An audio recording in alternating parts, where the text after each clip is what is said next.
വിശദാംശങ്ങളിലേക്ക്. വ്യാപാരിയെയും ഡ്രൈവറെയും ആക്രമിച്ച് വാഹനവുമായി കടന്ന സംഭവത്തിൽ ബത്തേരി പോലീസ് അന്വേഷണം ഊർജിതമാക്കി.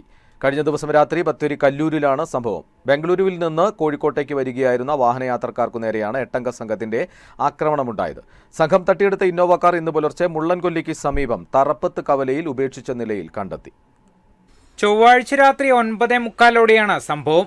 ബിസിനസ് ആവശ്യത്തിനായി ബംഗളൂരുവിൽ പോയി മടങ്ങിവരികയായിരുന്ന കോഴിക്കോട് കാരപ്പറമ്പ് സ്വദേശി CS സന്തോഷ് കുമാറിന്റെ ഇന്നോവ കാറാണ് 8ഓളം വരുന്ന സംഘം തട്ടിയെടുത്തത്.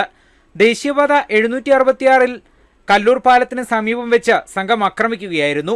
ചുറ്റിക ഉപയോഗിച്ച് വാഹനത്തിന്റെ ചില്ലുകൾ തകർത്ത് സന്തോഷ് കുമാറിനെയും ഡ്രൈവറെയും മർദ്ദിച്ചതിന് ശേഷം കാർ തട്ടിയെടുക്കുകയായിരുന്നു എന്നാണ് ബത്തേരി പോലീസിൽ നൽകിയ പരാതിയിൽ പറയുന്നത്.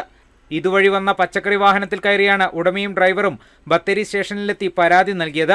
ഇവരിൽ നിന്ന് സംഘം തട്ടിയെടുത്ത വാഹനം ഇന്ന് രാവിലെ 40 കിലോമീറ്റർ മാറി മുള്ളൻകൊല്ലിക്ക് സമീപം തറപ്പത്ത് കവലയിൽ ഉപേക്ഷിക്കപ്പെട്ട നിലയിൽ കണ്ടെത്തി. വാഹനത്തിന് കേടുപാടുകൾ സംഭവിച്ചിട്ടുണ്ട്.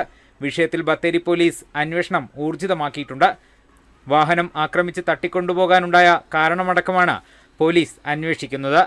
അബു താഹിർ, വയനാട് വിഷൻ, ബത്തേരി.